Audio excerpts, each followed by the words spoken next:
नमस्कार मंडळी, मार्गशीर्ष महिन्यातील गुरुवारला सुरुवात झालेली आहे आणि आजचा पहिला गुरुवार आहे। पहिल्यांदा जर व्रत करत असाल तर व्रत कसे करावे, व्रत कोणी करावे, व्रताची सुरुवात कशी करावी आणि व्रताचा शेवट म्हणजे उद्यापन कसे करावे आणि तसे ज्या व्यक्ती हे व्रत पहिल्यांदा करत आहे तर त्यांच्यासाठी काही नियम असतात।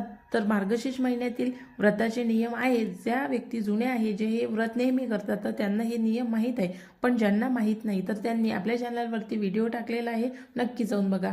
त्यामध्ये तुम्हाला व्रत कोणी करावं, सुवासिनींनी करावं, गर्भवतींनी करावं, कुमारिकांनी करावं, पुरुषांनी करावं, विधवा स्त्रियांनी करावं की करू नये, तर याच्याविषयीची संपूर्ण माहिती मी तुम्हाला त्या व्हिडिओमधून दिलेली आहे। तसेच गुरुवारचे व्रत करत आहे पण कोणते पदार्थ खावे आणि कोणते पदार्थ खाऊ नये, कोणतं फळ खावं आणि कोणतं फळ खाऊ नये, तर याविषयीची संपूर्ण माहिती तुम्हाला त्या व्हिडिओमधून मिळेल। कारण महालक्ष्मीचे व्रत हे नियमाने करायचे असते, त्याच वेळेस या व्रताचं फळ मिळते। व्रताचं फळ पाहिजे असेल तर व्रत नियमाने पूर्ण करा। चॅनलला सबस्क्राईब